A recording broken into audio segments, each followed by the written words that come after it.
Hey everybody, this is Beth Boucher from Inspiring Young Learners, and I want to show you a quick way to make sure that you're differentiating your read-alouds to reach all learners in your class. So let's get started. First, I'm starting with this freebie that I have for you. You can find this in the comments or send me a message and I'll get this to you. These are read-aloud sticky notes so that you can easily differentiate and kind of preview your text before you do your read-aloud so that you're making the most of your time.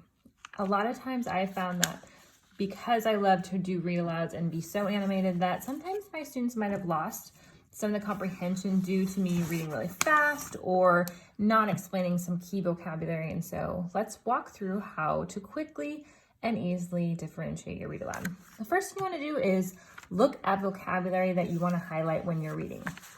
So what I love about these sticky notes is you can preview the book. This one's called Giraffe Problems by Jory John. Really cute book.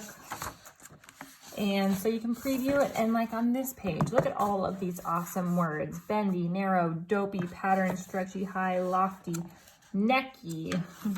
So let's just pick, maybe I want to go over the word lofty. And that's on page. If you have a page, you can put that down. If you want to put a way that you're going to try to act that out or talk about synonyms, you could write that in the notes here. And then you can just stick it right to that page. So when you're doing your read aloud, you have that ready. It reminds you about that word that you want to stop and talk about. The next thing you do is write out questions that you want to ask. So again, just preview the text, look through the different pages.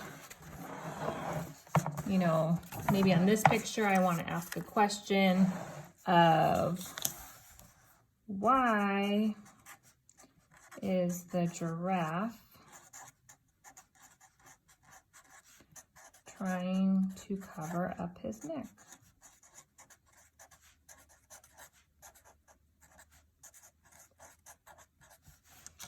Again, I can just stick it right there on the page. So when I do my read aloud, it's ready to go. A lot of times I would try to think of these things ahead of time, but then when it came down to it, I would forget. And so these are great reminders and you don't have to think about it. The next thing you do is make a prediction. So you can, again, write where you want them to stop and make a prediction of what's going to happen. Something really helpful to look and preview before you read a text is any confusing text. So later on in this book, like this page, I would put this confusing text on here because as I was reading it to my children, I was reading it really fast, you know, to kind of get that feel of the character, but I could see how especially ELLs could get really lost with this text. And so I might tell myself, slow down or reread this part or go slowly at this sentence, kind of just making some notes of how to make sure that this confusing text isn't confusing for our students. Another thing that you can do is to write down ways that you're going to model different expectations. So maybe I want to do a visualizing activity. And so maybe before I even read this page to them, I'm going to read it without showing them the picture, and I'm going to model how to think out loud and how to visualize the scene that's happening here.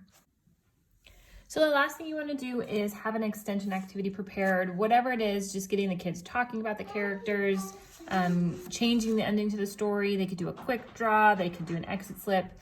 The option's really up to you, but you want to find some way for the students to connect with the story so that it makes deeper meaning. So now that you have previewed your text, you are ready for your read aloud and you're ready to maximize your read aloud time so that you differentiate for all the learners in your class. Thanks a lot and have a great day.